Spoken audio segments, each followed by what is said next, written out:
네, 오늘 말씀은 스가랴 5장의 말씀입니다. 스가랴 5장의 말씀을 보면 여섯 번째 환상과 일곱 번째 환상으로 구성되어 있습니다. 그러나 이 두 환상 다 악이 심판을 받고 악이 제거되어지는 내용을 말하고 있습니다. 결국 악은 사라진다 하는 내용입니다. 5장 1절에서 4절이 여섯 번째 환상이죠. 여섯 번째 환상은 날아가는 두루마리 환상입니다. 이것이 악이 심판받는다는 것을 말해주고 있는데요. 1절에 내가 다시 눈을 들어 본즉 날아가는 두루마리가 있더라 이렇게 시작하고 있죠. 그 길이가 20규빗, 너비가 10규빗이다 했는데 길이는 한 9m 정도, 그 다음에 너비, 폭은 한 4.5m, 6m 정도 되는 아주 거대한 두루마리죠. 근데 그 내용을 가만히 보니까 3절에 도둑질과 맹세하는 자에 대한 이야기입니다.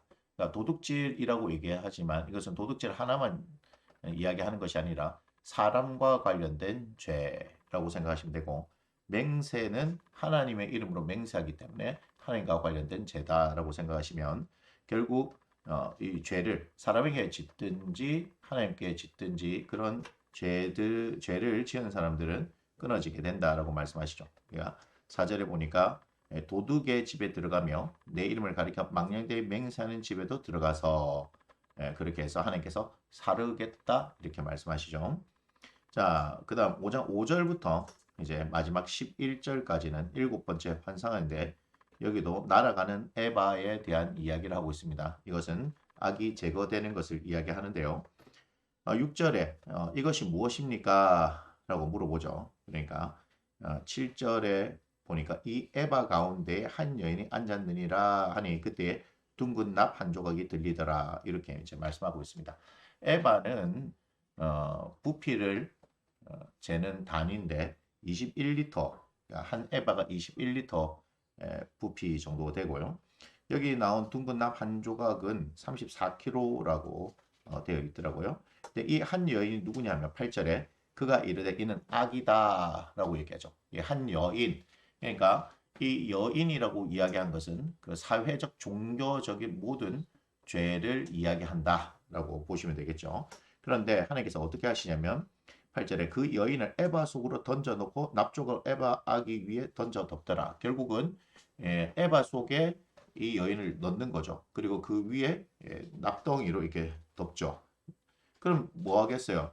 어떻게 되겠어요? 나올 수가 없는 거예요. 결국은 하나님께서 이 악을 통제하시겠다라고 말씀하고 계십니다. 그래서 구절에 보니까 이게 두 여인이 나오는데 이 두 여인이라고 하는 이 존재가 구절에 보니까 그들이 그 에바를 천지 사이에 들었기로 이렇게 얘기하죠. 그러니까 악을 제거하는 하나님의 사자의 역할을 한다라고 말하고 있습니다. 그래서 10절에 이렇게 얘기죠. 그들이 에바를 어디로 옮겨가나이까?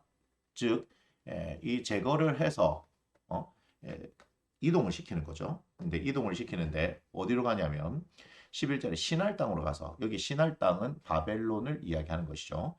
자, 그것을 위하여 집을 지으려 합니다. 여러분 언뜻 볼 때는 이해가 안 되죠. 그 에바 속에 있는 이 여인, 악이라 했는데 이 악한 존재를 위해서 집을 짓는다. 언뜻 보면 이해가 안 되는데 준공되면 그것이 제 처소에 머물게 되리라. 이게 무슨 말이에요? 그 집에만 그 악이 머물게 되어지니까 다시는 활동하지 못하고 하나님의 백성을 괴롭히지 못하게 된다는 그런 상징이라고 우리가 볼 수 있습니다. 그래서 스가랴 이제 5장의 말씀을 통해서 우리는 하나님께서는 어떠한 악이라도 그것을 용서하지 않으시고 그것에 대해서 반드시 벌하신다라고 하시는 것을 우리가 잘 아셨으면 좋겠습니다. 그래서 하나님과의 관계성 속에서 가장 중요한 부분들, 여러분, 죄로 인해서 하나님과의 관계가 우리가 단절되어진다는 것, 그걸 꼭 기억을 하셔야 되고요. 죄에 대한 문제는 조금 우리가 민감할 필요가 있습니다. 너무 이제 모든 것들을 죄 하는 것들도 문제가 있지만, 그러나 거기에 대해서 하나님께서는 사랑이기 때문에 모든 것을 다 용서해 주시는 분처럼 그렇게 생각해서는 되는 게 아니죠. 그래서 우리가 하나님을 알아가면 알아갈수록 성장하면 성장할수록 죄에 대해서 좀 더 민감할 필요가 있고 그것이 결국은 하나님과 우리 사이의 관계를 계속해서 아름다운 관계로 이어갈 수 있다는 것을 여러분이 꼭 기억을 하셨으면 좋겠고요. 스가랴 5장의 말씀은 여기서 마치도록 하겠습니다.